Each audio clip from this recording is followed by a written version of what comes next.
I just loved exploring, the world of acting and acting itself. So yeah, that's, I thought I would grow out of it, Mark. I thought I would just kind of grow out of it. So I kind of went to school, finished school, and thought, I'll grow out of it. Welcome to Story and Craft.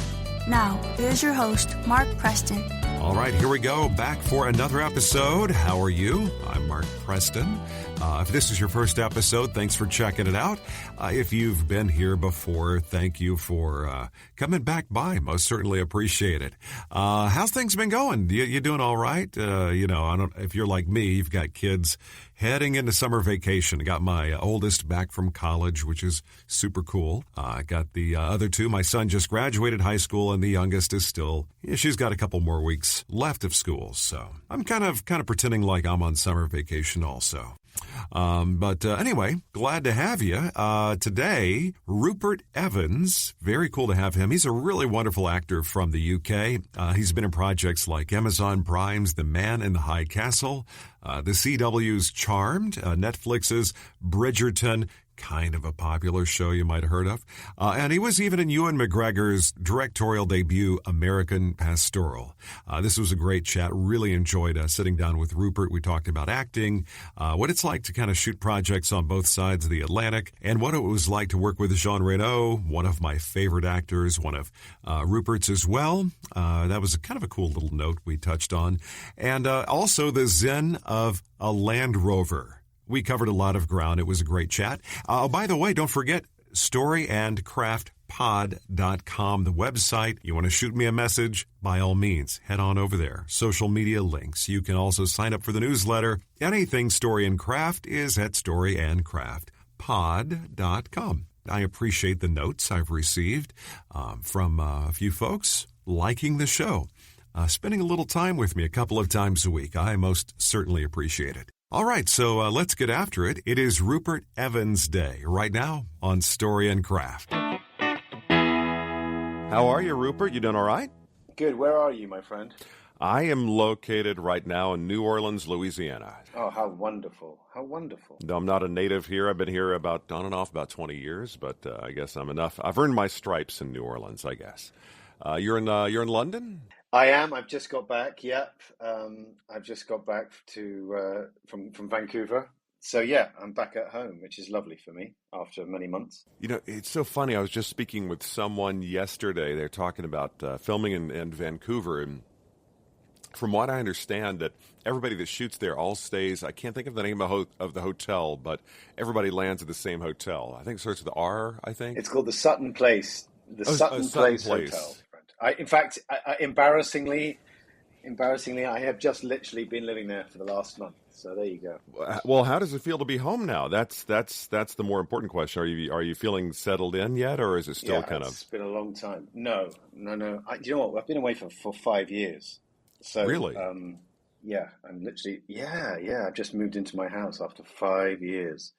It's kind of nuts, really, Mark, to be honest. So yeah, we're just unpacking. I'm living in a sea of boxes. Oh, now here's the thing. I've got this framed perfectly, so you can't see the shit that's on my right here. There's boxes and stuff and everything. I've made it look very presentable because I don't want to look at gauche or anything. But isn't that funny? There's always like when you move somewhere, there's always some stuff that you don't know where to put it. It's like this fit in my last place. Where am I going to? Then you start having this epiphany of like, I got too much stuff, Oh my God, Oh, no, that's exactly what's happening to me. I'm sorting through my life. It's just nuts. It's crazy. Well, that begs the question, where were you living for the last 5 years? Were you just traveling around shooting, or were you living somewhere else? No, Vancouver. I've been in Vancouver for 6 years. Oh, so you were living in Vancouver. Okay. Is that where they shoot Charmed? Yeah, and then before that was Man in the High Castle. So, it's just been sort of home for the last sort of... I've done 3 jobs in a row, just weirdly. So yeah, every time, I don't know why. It just sometimes it goes in cycles, whether it's, I spent a lot of time in Budapest for a while, then Prague, and then Lithuania, and it just sort of goes round and round in circles. And then I'm seeing such a consistent trend. Budapest comes up, Prague comes up. Vancouver comes up. Seems like there are a lot of locations that are consistent. New Orleans used to be one of. Actually, it's coming back a little bit. Atlanta or Georgia's, where so much is happening. That used to be more in New Orleans. It's so funny to talk to actors. They always kind of enjoy the ones that can come down here and shoot a series or something like that because they can kind of play around a little bit. I found that if you're going to be somewhere for a few months, it's kind of good to be somewhere you actually want to be, I suppose. Oh, yeah. I mean, listen, New Orleans is really happening now. So, in fact, I have a friend who's a DP who's just starting on a job right now in New Orleans, a big show. So that's just starting. So I think things are happening. It's all about the tax breaks, my friend. It's all about the tax breaks. And it's whoever gives the biggest tax break. I have to be honest, I had to go catch up a little bit. Charmed. Of course, I'm a little bit myself, probably a little outside the age range of a lot of CW programming, although a lot of it's really good. Don't get me wrong. Went and checked it out, and I was like, man, this is kind of a fun show. And it's I'm trying to remember, the original Charmed came out, was it like late 90s, I think? Was it late 90s, early 2000s? Yeah, I think you're right. I mean, I you know what, I've never actually watched the original, so I can't remember, but it was huge. I mean, it was a big, I think it went for 7 seasons, and it paved the way, didn't it, for us? So yeah, no, it was certainly a hit show the first time round. Now, you've had 4 seasons of this incarnation of Charmed, is that correct? Yeah, I've just finished the 4th season. Well, hey, in the world of TV, man, especially with streaming, going beyond 3 seasons, that's you're doing pretty well if you can do that. Yeah, and we were very lucky because the pandemic didn't really affect us either too much. We had to wait a little longer to start up again, but I feel very lucky, very blessed, and it's good fun, and they're very kind to me, and CBS Studios are very. They're very passionate about this show, and they let me direct it as well now. So I've been directing it for the last 3 seasons. So it's been good fun, acting and directing in a show and being a part of the creative process. Really? But how many episodes per season are they? I can only do one. I can only do one a season because the prep that it takes, you have to sort of literally take an episode off before, and then the episode you're actually directing is one other one, and then the editing as well. So it actually takes up quite a lot of time. So it's hard for them to give me really any more than that. So we try and they finesse the schedule for me a lot to allow me just to do the one, to be honest. So it's been great, though. I really enjoy it, and something I want to do again. So hopefully I'll do more of it. I've always been curious. I know for a regular theatrical release, you're looking at, I mean, you got to really budget a year of your life, pre-production, production, post-production. How long does it take to kind of assemble an episode, get it ready, and then, for you to shoot it? And then the second part of the question is, are you even involved, like the editing part of it? Yeah, I mean, listen, you would be amazed. You have a visiting director will have 8, 9 days. We shoot 8-day episodes or 8.5-day episodes. So the next director will have 8.5 days to prepare, and then you'll have your 8 days to shoot. So it's the turnaround is incredibly quick, and it's incredible. I mean, the whole kind of setup. It's a huge machine, and you arrive, and the day you arrive, the first thing you'll do is scout locations. Get those set as soon as possible. You have casting calls that day, and instantly the machine, starts, props, set design, art director, all those things. Decisions have to be made really within the first 2 or 3 days about how are they going to do this and how are they going to break it. You got to hope you have a really good team assembled already, I guess. Yeah, that's from what I, like they say that movies are more of a director's medium, TV's more of a writer's medium. So I guess it's kind of like you're kind of jumping in a wave it's already rolling. Yeah, but you still have a huge amount of creativity, and decisions have to be made as a director, and that's the great fun bit. You have real say on, when you get your episode, although you have no say, about, you do have some say, but, you get given an episode. So you just have no idea what the story is going to be for that particular episode. And that's kind of half the trick, or, part of the job is to kind of really be able to kind of carve out an interesting episode that you love, from the script that you get, and you get so little time. So it's an incredible learning curve, and it's something that I've really enjoyed. It's where you learn how to direct, because you have to direct very quickly.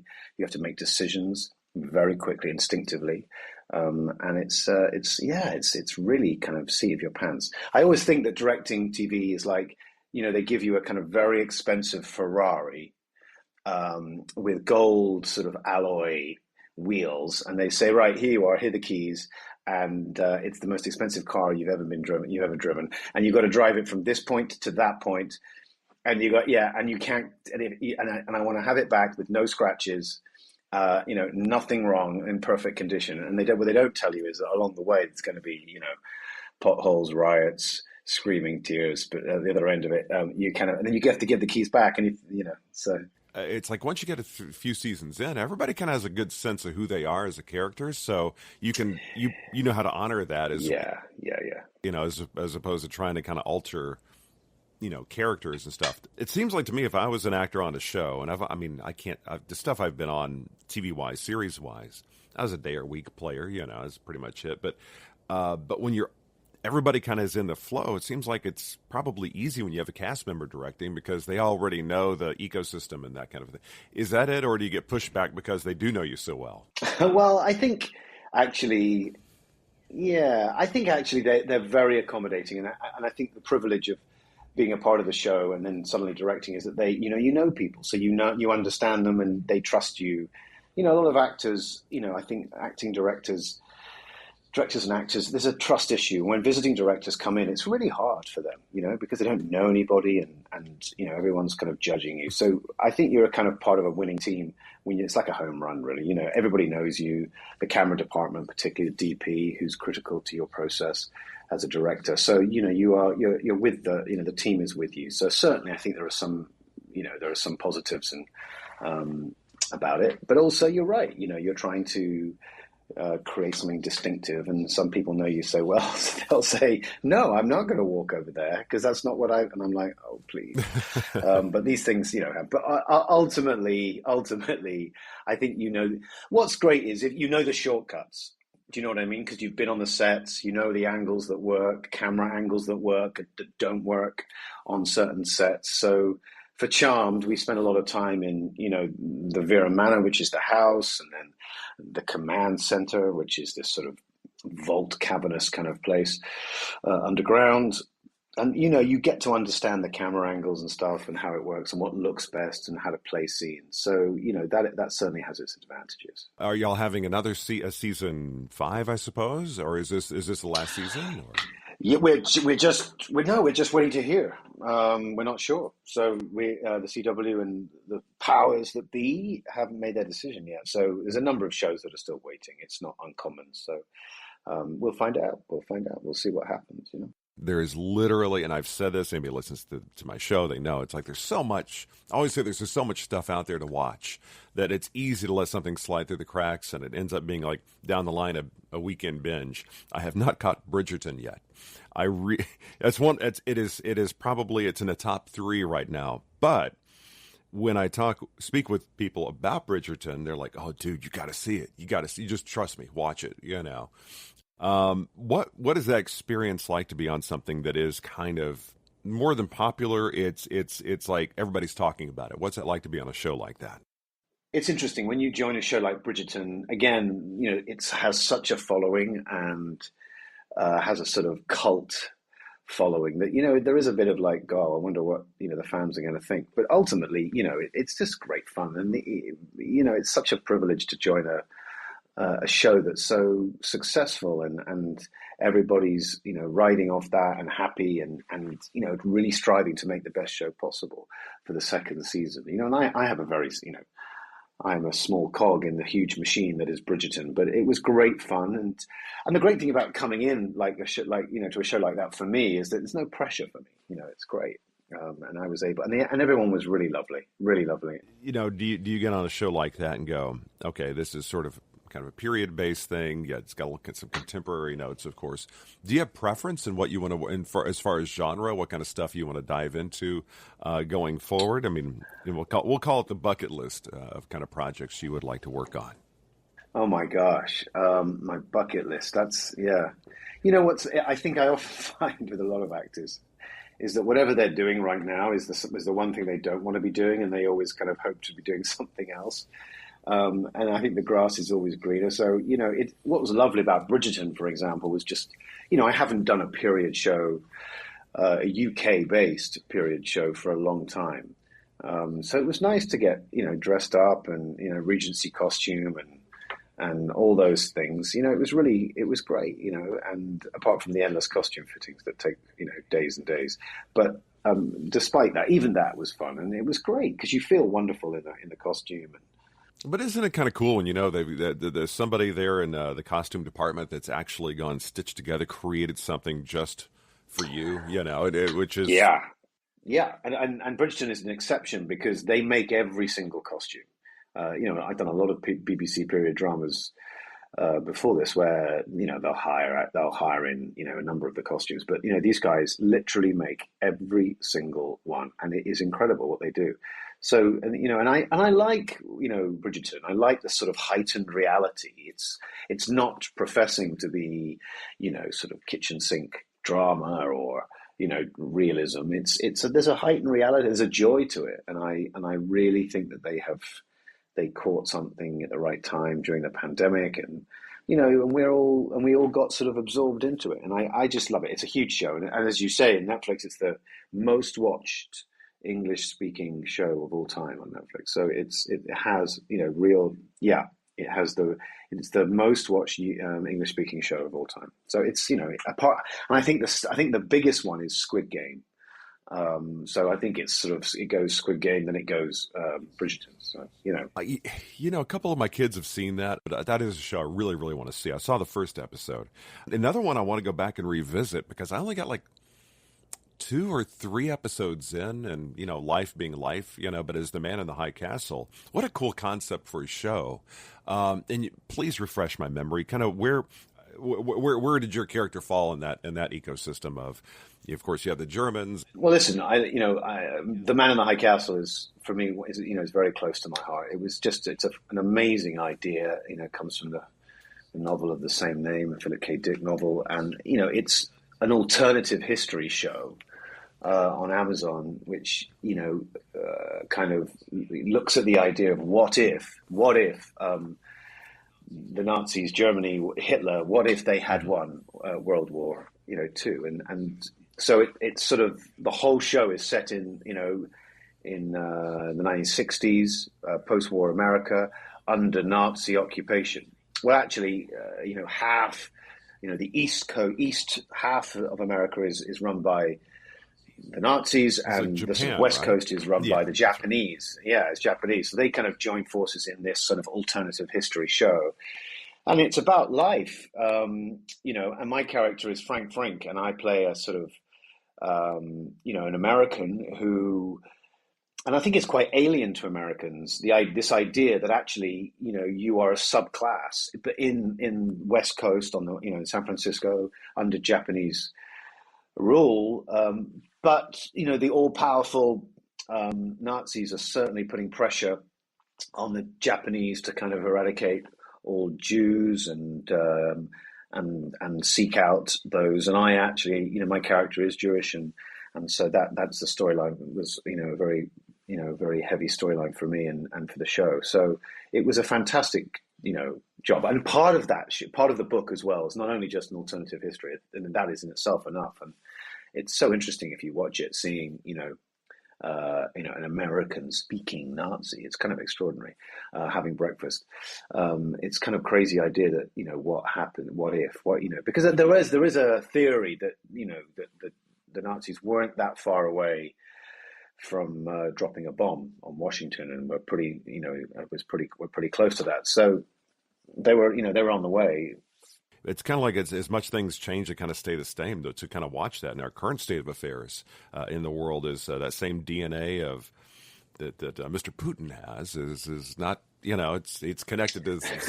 Listen, it's not beyond the bounds of possibility, absolutely. And so I think the show really tapped into something, and I think it was I think it came at a time where it was a really interesting idea for me, and I love that show, and I love the idea, and there's also a sci-fi element to the show as well, which in the books it looks at as well, about sort of time travel. So it's a kind of extraordinary mix of sort of alternative history, time travel, and it's worth a look if you haven't watched The Man in the High Castle. It's worth a look on it.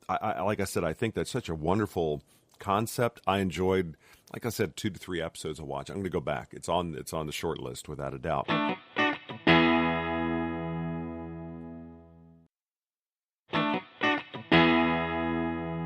The Doorman, and without a doubt, I've got to ask, as I've always been a big Jean Reno fan. What to got to go toe to toe and have him to be in scenes where he's the adversary? What was that what was that shooting like on that show? Listen, I took that job just to be with Jean Reno, to be honest. I mean, I'm a huge fan of his, and he certainly didn't disappoint. He's an extraordinary guy. He's not just an actor. He's a poet. He is so individual. He's an amazing human being. Really interesting guy. Very well read. Very articulate. Very funny. Great fun. So I really enjoyed working with him, and it was really fun. Yeah, he's an amazing man, amazing guy. He has a great depth to him, which and he has great range as well as an actor. He can be dark, he can be intimidating, but he can be very light and funny. So it was real joy just to spend some time on set with him. It was fun seeing him be the bad guy. Yeah, and he's absolutely, yeah. The stuff I've seen, that there is American Pastoral. And just looking at the cast, I was like, how did I miss this one? Of course, Ewan McGregor, I don't know how I didn't know this. He directed a movie. I didn't know that, but what's it like to be directed by Obi-Wan Kenobi? I got to know. Yeah, this was Ewan's, directorial debut. So this is, I think, a project that he had, loved and, really had sort of fought for many years. It was great. He is one of the most generous men, Ewan McGregor. He's just very, he's an actor's actor. He really understands actors, and he has a vast experience now. But there's a great childlike enthusiasm and love for what he does still, and that's what's so infectious about him, is that he still loves and cares about the work and people and actors. He loves being with actors. He is an actor. He's an actor's actor. You know what I mean? He's got great stories. Isn't that kind of the key to longevity, though? Kind of having that childlike. Maintaining enthusiasm, I think, has got to be one of the keys to longevity in this or any other craft. Because 100%. You can burn out 100%. Otherwise. And and I feel every morning when I go to work in Vancouver, I feel very lucky. I love what I do, and he certainly does. And he was great. He was a great, he had done a lot of prep, a lot of work, and really understood what he was doing. So we had a great time on that movie. And, it was a really special little movie, and it was great. It was amazing. And Jennifer Connelly was great. And there were some wonderful people on it. So we had a good time. Was acting and doing something theatrical always on the agenda, or was this a kind of a discovery where when you were at university, kind of like, oh, I kind of dig this thing? What was the genesis of your theatrical pursuits, as it were? I suppose, I think I was just a sort of, we did a lot of acting at school. And then I think, I got it, I think I was a bit of a show off. I suddenly saw a reaction from people, and I was like, oh God, and I think it wasn't until a little later on, until I kind of, I was sort of 15, 16, that I kind of realized that, actually there's more to this, and, you have to be kind of quite serious about it. And, so I kind of always, it grew. I think actually I couldn't do anything else, and I didn't want to do anything else. I really enjoyed it, and I just loved exploring, the world of acting and acting itself. So that's, I thought I would grow out of it, Mark. I thought I would just kind of grow out of it. So I kind of went to school and finished school and thought, I'll grow out of it. Then I went to university and thought, well, I'll do a bit here, but I'll grow out of it. I'll do something else. And then I finished university and thought, what am I going to do? There's only one thing I want to do. So I then thought, well, I'll try and, I'll apply to drama school. And then if I don't get in, then I'll just go do something else. And then I fortunately did get in. And then from there on in, that was it, really, And it's the greatest job in the world. You get to kind of see the world, meet crazy people, creative people. And, if you get paid to kind of, run around and pretend, being chased by a ghost or something, I don't know. It's great. Oh, my God. Being able to play for a living is one hell of a great gig. Yeah. It's a blessing. It's a blessing. And I feel very fortunate. So, that's kind of where it's, I literally, it wasn't a great grand plan. I don't think didn't want to do anything else and couldn't do anything else. So Was that encouraged by the family? Were they like, all right, well, he's, Rupert's doing his thing, we're going to get behind it? Or were they like, oh, get a reasonable job. Come on now. I think my dad sort of sat me down once and said, are you sure about this? Because, if the old adage of sort of 90% of actors are unemployed, blah, blah, blah. But, ultimately, they just sort of let you go, don't you? They have to let you do what you want to do. So they didn't really have a say and they didn't really comment much. But they were always supportive. They've always been great. Yeah. So what was your father's trade? My dad, my dad was in real estate and he was an auctioneer as well. So there's a bit of sort of theatrical element to that. And having seen him do a lot of auctioneering, there's definitely an act that you put on when he steps on stage to sort of auctioneer. So I think, I think there was a bit of that in him too. I think I may have got it from him as much as my mom. My mom was certainly quieter, but she had a sort of ability to sing and stuff. So I had no idea really where it sort of came from, really why it sparked my interest in love. Well, did you have any siblings, or were you an only child? No, I have siblings. Yeah, one's in radio, actually does what you do, and is a DJ and broadcaster on radio in the UK. And also my sister, did a bit of acting for a while and does occasionally. So yeah. It's something in us. I don't know what it is, really. It's just fun, It's just great fun. Is there something else that you were also considering while you were in school? You're like, okay, there's acting, or there's this thing on the side. What was that? No, I don't think so. I mean, guys, when I started out, actually, I was like, it was hard. I didn't get, there were long periods of unemployment early on, and I was sort of waiting around. And I at one stage I was like so desperate. I thought, well, what am I going to do if this doesn't, if the phone doesn't ring? What the hell am I going to do? So I thought, well, maybe I'll go into gardening, like landscape gardening. So I did think about that for a while. Weirdly, I grew up on a farm, so I think the outdoors has always kind of appealed to me. Mm-hmm. So I thought maybe a quieter, simpler life. I'll go and sort of plant some vegetables and be a gardener. So that was one option. And then I have an absolute love for Land Rovers. I know it sounds mad. I have a love, Mark, for Land Rovers that I can't explain. Series 2A Land Rovers, particularly.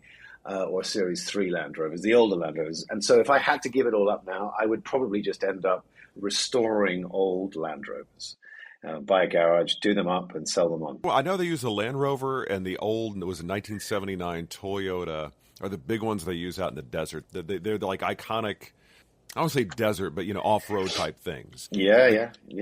I love old classic Land Rovers. So it's kind of, in America, I guess it would be like an old Bronco is kind of the equivalent, I suppose. Yeah, or a Jeep, like a Jeep. You know what I mean? Yeah, I love them. Yeah, so I mean, in fact, in America, they restore them. There's one company just outside New York, actually, in Connecticut, who restore Series 2 Land Rovers. It's crazy, to a very high spec. So there we go. Yeah, so I'm sort of a slightly obsessive Land Rover person, which is a kind of weird, completely nonsensical fact. No, I don't think that's weird at all. I think there are many gearheads in the U.S. that would very much understand, although they probably have different vehicle they're into. Yeah. I mean, come on, North America is the home of the car, so, you're right. You're absolutely right. Okay, I grew up, my father ran car dealerships, Ford, Lincoln, Mercury, growing up, and it was so much fun because on the weekend, I didn't have a car yet, but I was, he would always let me grab a car off the used car lot, because they had a new car and a used car and just whatever. So every weekend I was driving a different car.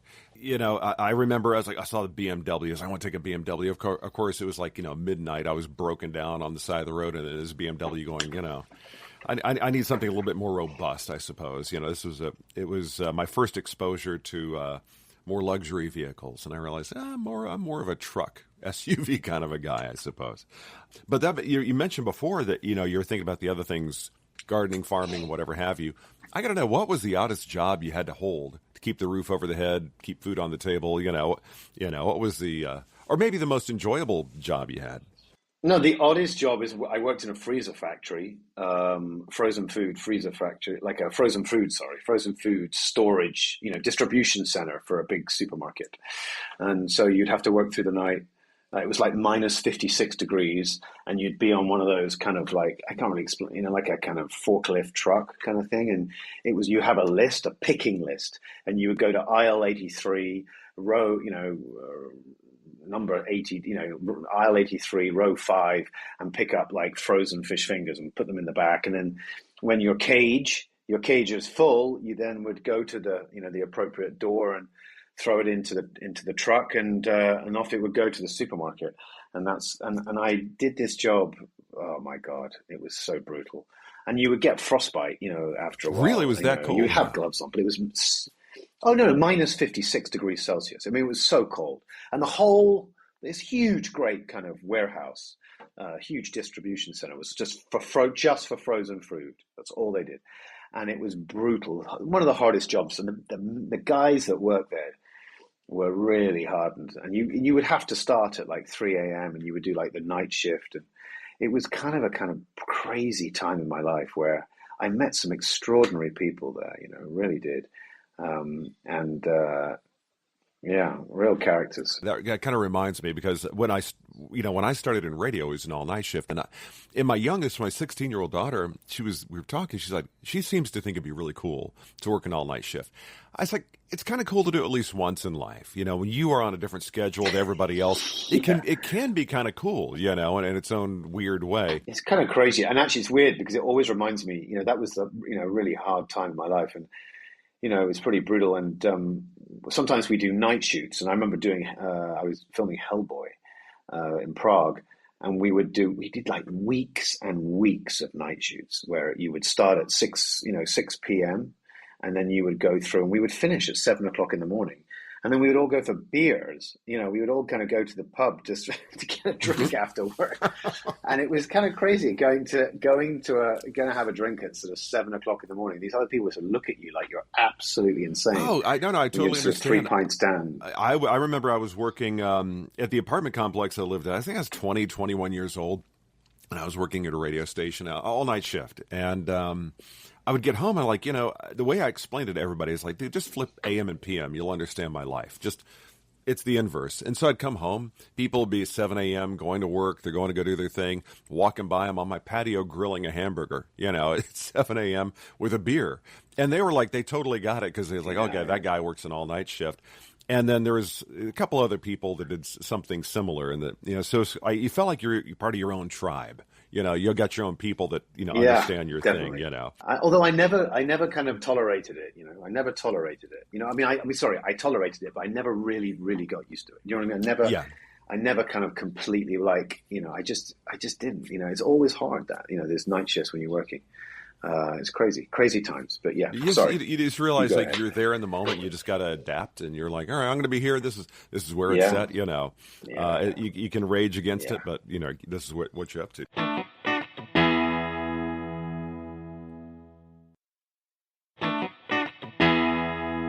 As far as if you're looking in the future, be it actors, directors, who would you like to work with? Who would you like to show up on set with? Work on a movie or TV show with? Who's alive right now? Yeah, absolutely. God, it's such a difficult. You're putting me on the spot here. I don't know. There's so many different people I would love to work with. I mean, I sort of gravitate towards sort of the older generation because I just think they'll have really great stories.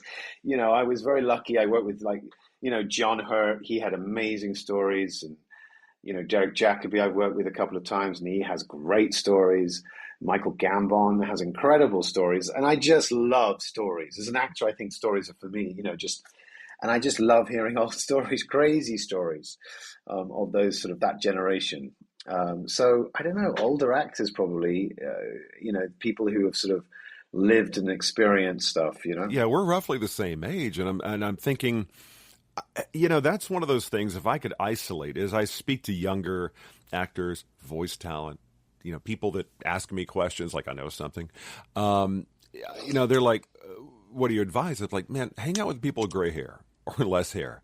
They have better stories. It makes it more enjoyable. But there's a reason. If they're still around doing it, they know how to ride the wave, the peaks and the valleys. And I always said that the older guys had much. You're the only other person that's ever said that. They have better stories. I always say that. And then you start realizing the amount of shit they used to get away with, all the mischief that used to happen back in the. Oh my God! It is. I love here. I could just sit back and I remember going to Denny's or it's one of those. Well, it's kind of like a diner, and sitting back with these guys who worked in New York. Back in my early. I worked in radio, 19, 20, 21. These guys that worked in Toronto, New York, whatever. And the stories they would tell, like, oh my God, there's no way I could get away with doing that now. But you just soak it up and you start realizing, you know what? I'm allowed to have a little fun doing whatever I'm doing. I got to make my own stories. You know, this is true. But funny enough, I was watching this show called Yellowstone recently. I don't know if you've seen it on I think it's on Amazon. And I was watching Kevin Costner, and I was like, Jesus, this guy he's amazing. He kind of, he's been throughout my childhood. I mean, I remember, I was at school when he did Robin Hood, and that was and he just gets better and better. And I kind of suddenly thought to myself, I said, you know what, I would love to work with him because I think he's just great. And I was watching him, he gave a speech during the Oscars this year, and I just thought the guy, he had such a sort of calm presence. And I just thought that there's a guy who's been through it and, such experience and just great. I would love to work with him. I think he's knocking it out of the park in Yellowstone. But what do you have coming up as far as do you have anything in the can that's going to be coming out soon or anything you're going to be starting to work on? Or are you just basically unpacking right now and just calling that your primary gig? I literally have just 2 days ago got back. So it's been within 48 hours. So I'm still waiting see what happens with Charmed, because we might be going back and doing that, which, I'd love to direct more of that. So we'll see. And then Bridgerton's just sort of coming out, really. So there's a lot to, press to do for that and stuff. So at the moment, my life is just that. And although I am trying to get together a short film, so hoping directing a little bit. I've got a film that I want to try and get done at some point. So we're doing that. So yeah, there's lots kind of bits and pieces happening. But to be honest with you, having been away for 5 years, I'm just going to take a week off, and then I'll get back to it. Yeah, it's okay. Take a breath, man. Just kind of, I think the fact you got two projects airing simultaneously, that's got to be, it's got to be cool, but it's also going to be a little exhausting. So I'm sure. Now, do you have a family? You have a partner? You got kids? Yeah, I have two kids downstairs, and you can't hear them screaming, but they're two babies, and my amazing wife. So yeah, we've been. I have two kids, two girls, 3 and 5. Yeah. So they're young. So they keep me pretty busy, to be honest. So and that's a very special part of as every dad's life. It's an amazing. It becomes your North Star. It really is the thing that calibrates every other aspect of your life. Certainly. You're absolutely right. Yeah. Well, tell you what, before we get going, I always have this thing. I like to ask 7 questions, and it's just me, a little goofiness, something I like. I gives a little extra insight and a little fun. One of the first question I always like to ask is, what is your favorite comfort food? That thing you miss, or the thing that just you're going to sit down. You're not going to care about calories. You're not going to care about. It's just that thing that it brings you back to your center. What would that be? I think that would probably be a Sunday roast. And in North America, it's kind of difficult to find a pub that does a Sunday roast. And what I mean by that is it could be roast chicken, it could be roast beef, roast lamb, roast pork. But it's a kind of gravy, and then you've got the potatoes, and then you've got the veg. And, it's such a British thing. A Sunday roast, and I really miss that. So would that be kind of in line like a I don't know, I'm Jewish, and I know there's always like a brisket being made, something it's an all day thing. The grandmother's basting it, Yeah, there's something like that. But it's going down to the pub, having a Sunday meal with the family, having Sunday roast and a beer. That's probably what brings me back to my center, if anything. That's quite civilized. I like that. One of the things I was curious about is if you were to say, 3 people that that if you can sit down, cup of coffee or tea, I can go high tea, whatever have you. If you could choose three people, it could be living or, hey, anybody in history, if you would like, that you would like to sit down with and just kind of talk story for a few hours. Who would those three people be? Oh my God. Well, David Lean, probably the film director who's died sadly, but you said alive or past. So probably David Lean is someone who's one of my favorite UK English film directors. He directed Lawrence of Arabia and Dr. Zhivago and all those kind of Passage to India, all those kind of amazing epic movies. So probably David Lean. Gosh, who else? God, I mean, probably someone like Barack Obama, probably someone interesting like that. God, you've really put me on the spot here.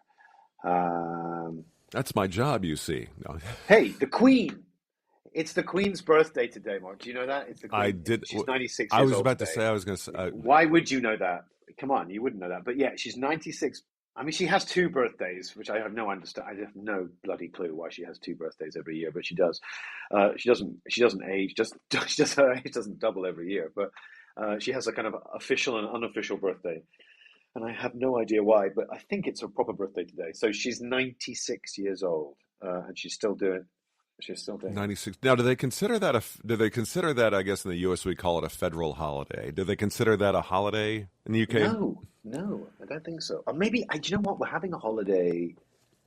I think we're having a national holiday in what they're calling the Jubilee, which will be about how many years she's been on the throne, and that's in the summer.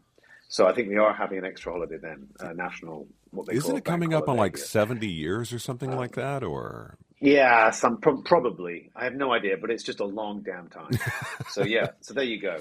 You go. Well, that's good. Barack Obama shows up a lot. Like he's one of he's kind of like about half the people say Barack Obama. I remember, I mean, it wasn't that long ago. Obviously, we all remember that, when he became president, and it was. I remember watching the TV. I was in London, and I was sitting there on my own actually that night, and I watched it all through the night, and it just summed up America, how amazing America can be, and how extraordinary it can be, and how different it can be. It's just an extraordinary place of hope and possibility in America, and I love America for that. And that in that moment, seeing him win was sort of America at its best for me. And and I would love to. Yeah, I'd love to talk to him about that. There's definitely an elevated vibe. Definitely America's a place of contrast. But next question I got for you: growing up, who was your celebrity crush when you were growing up? Oh my God, my celebrity crush. Ah, gosh, I have no idea. My celebrity crush. I suppose I thought Cindy Crawford was pretty incredible when I was growing up. But I also had crushes on sort of actors that I just thought were amazing. I mean, you may know him, but a lot of people won't know him. But this guy, his name is Paul Scofield, and he was just an incredible actor. So for me, I was obsessed with Paul Scofield for a long time. So yeah, I suppose, I was I don't know. Yeah, I suppose. I don't know really. Well, I think Cindy Crawford lands with a lot of guys of our generation. Yeah, that was of our generation. It summed up the sort of white T-shirt, sort of denim jeans, sort of bleached jeans. It was sort of that kind of era, wasn't it? Where that kind of, I don't know, it was all a wholesome American sort of vibe going on. I look now, and it was a bit sort of it was a bit kind of misdirected, really. But hey, we were products of the 80s and 90s. Indeed. Happily so. It was a good era. Yeah. The wonder years. Indeed. Yeah, exactly. Next question I got for you is if you're going to be, I don't know, like a year, you're going to be on an island, exotic island, no internet, none of the digital stuff. It'll be comfortable, but you got to be there for a year. And you can only bring one album and one movie on DVD because there's no streaming. Okay. What would that album and what would that DVD be? Oh Oh my God, that's really hard. God, oh God. I think I would probably, for me, it would be a live album because I listen to a lot of live albums. It would probably, God, it would. Do you know what? I always take with me James Taylor. Mm-hmm. So James Taylor Live. It's a double album. So I'm being a bit naughty because it's got two CDs in the actual. That still collection. qualifies. Okay, so it is a box set, as it were, but it's a double album of James Taylor Live, I think, and it's sort of his. I think it's all his live, all his songs, but from various concerts. And the album is just called James Taylor Live, and it's a fantastic album, and it's something that wherever I go in the world, I have it on my phone. If ever I'm sort of feeling a bit lost, I always just put it on, and it always sorts me out. It's kind of like your musical comfort food, I guess. Yeah, exactly. And as for the movie, that's really hard. I mean, one movie, Jesus, I don't know. You know what? It would probably be something sort of comedy based because I just you want to probably keep myself amused. I hate to say it, it would probably be Groundhog Day because Bill Murray for me is just amazing, and he's someone I'd like to meet and talk to, Bill Murray, because I'm sure he's got some great stories. So probably something like Groundhog Day. Again, that's showing a kid of the '90s. So yeah, it's probably something kind of crass and slightly stupid, but. Hey, it's a great movie. Well, no, we grew up in an era where we had those movies. Like the closest thing we got to it now, which is I adore anything. I probably mentioned this at least once in an episode, is Judd Apatow. The kind of movies he does, some of those seemingly ridiculous, kind of like just fun kind of movies like that. Like you look back in Bill Murray's Stripes or, Caddyshack and things like that. I mean, Bill Murray, anything he shows up in, I'm going to buy it no matter what. I mean, I'm going to go see it. Yeah. But now, absolutely. Now the next question I got for you: definition of a perfect day for you, from the time you get up to the time you go to bed, the component parts of what a perfect day would be. God, no telephone, my wife, and a book, and.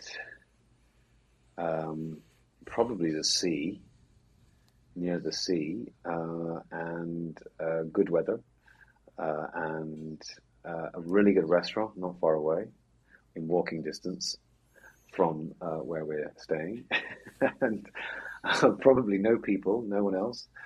And long walks, and that's kind of it, really. It seems like a lot of nice introspection time. It seems like quiet by the sea. I'm kind of feeling that. Yeah.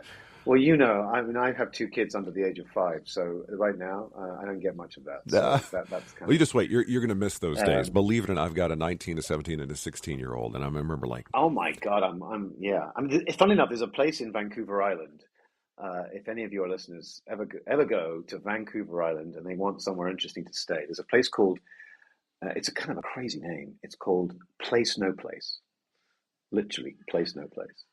And it's on Vancouver Island, and you go and you can sort of rent a very kind of simple cabin overlooking the sea. No, sorry, it's not called Place No Place. I'm so sorry. Let me start again. This place is called Point No Point. Point No Point. That's what it's called. Point No Point. And that's the place where, I found going, having my sort of time off and quiet time with my wife. It's a very special place. So if you ever get a chance, go and visit Point No Point. We're in that summer vacation planning phase, 3 teams trying to get them all to collaborate on like what did they decide that they want to do. And so, oh my gosh. Right. I'm tempted to say, we're just going to go to Canada. Listen, go to Point No Point. The greatest thing with your family, I found that I've had a lot of experiences, as you have in life. I think it's fun with the kids to have experiences that none of y'all have had. You get to have that time together for the first time. Everybody's having that first experience. Yeah. We'd kind of touched on it before, but if you weren't doing this for a living, they said, okay, no more TV, no more theatrical, no more stages, no more movies, no more acting. It's just not possible. What would you be doing for a living? Restoring old Land Rovers, Series 2 Land Rovers, just restoring the old Land Rovers and bringing them back to life. yeah, that's probably about it. Very good. It's working with your hands. I like that. Like it. Now, the last question, speaking of another vehicle, DeLorean, you can time travel, and you're going to zip back to when you're 16 years old, and you're going to offer up a piece of advice for 16-year-old you that's going to kind of smooth out the path a little bit for the coming years. What would that piece of advice be to 16-year-old Rupert? Not worry so much and take more risks. I think in life, I just, worrying is, one of the most pointless activities that I end up doing a lot of. And actually, I think, your real worries happen on a quiet Wednesday afternoon when you least expect it, and the phone rings, and then suddenly there's an emergency and there's a real worry.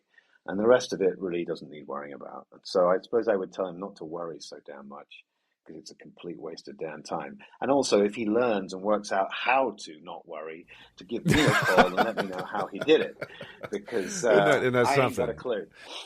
Yeah. No, that theme has come up a number of times. It's something I think of. If I was to go back and do the same thing, is the stresses that you come. I'll correlate it like this. I remember waiting tables once, and I remember, if anybody's worked in the service industry, we've all done that. Yeah, is that initial feeling when you get that you're working a double, you're getting slammed. It's like that stress. And I remember it's like second or third day, and I was on my own doing it, and I talked to the manager. I was like, "Oh man, it's so stressful." He's like, "Sit down. Let me tell you something. Stress is being a parent and having 3 young kids and not having enough food to feed them, and not worrying about where to live." He started going down all these really big adult kind of things. He's like, this isn't stress. It's like, you're going to get it. Don't worry. And it kind of reframes some things, going, okay, this is a task. This is a skill. This is something I will learn. It's a bumpy road to get there, but it kind of put things in a frame. It was kind of it's kind of funny. Those little nuggets of wisdom don't always come from some Buddhist monk or something like that. Sometimes somebody you just run across as that little piece of info you need to hear in that moment, but not stressing. Yeah. But then again, a lot of times it's easier said than done. But if you find out, please shoot me an email. Let me know. Yeah, damn right. Me too, my friend. But take risks and not worry so much, because it kind of all works out. Well, Rupert, man, I appreciate it so much, you being so generous with your time, especially having just landed back home, unpacking with boxes all around. You are a mensch, my friend. I appreciate it. Much health, happiness, prosperity to you, my friend. Hopefully we'll have a chance to catch up down the line and go give those kids a hug and enjoy being back home. I will, and listen, thanks for having me on. I honestly, it's a great show of yours, and thank you, and I hope we do it again on the next one. So I'll enjoy and look forward to seeing you and catching up. Well, there you go, Rupert Evans. What a cool guy. I really appreciated the opportunity to sit down with him and chat. I have a newfound appreciation of Land Rovers, not gonna lie. Check out his Instagram. And of course, if you go to storyandcraftpod.com, I'll have the link for you. Like some Land Rovers. Just thought that was kind of cool. All right, so there you go. Again, storyandcraftpod.com. Just head there if you want to follow the show. Appreciate you listening naturally. Like I mentioned, storyandcraftpod.com. Head there. You'll get all the information and links on Rupert, as well as everything about the show. The Story and Craft newsletter, if you'd like to sign up. If you want to shoot me a note, by all means, please do follow and like the show. Leave a review if you would. Again, I really appreciate you coming back by each week for both episodes we're doing every week. It's a lot of fun to make this show for you, and I do appreciate the notes. So there you go. That's it for this episode. Very much looking forward to connecting with you next time, right here on Story and Craft. That's it for this episode of Story and Craft. Join Mark next week for more conversation right here on Story and Craft. Story and Craft is a presentation of Mark Preston Productions, LLC. Executive producer is Mark Preston. Associate producer is Zachary Holden. Please rate and review Story and Craft on Apple Podcasts. Don't forget to subscribe to the show on Apple Podcasts, Stitcher, Spotify, or your favorite podcast app. You can subscribe to show updates and stay in the know. Just head to storyandcraftpod.com and sign up for the newsletter. I'm Emma Dillon. See you next time, and remember, keep telling your story.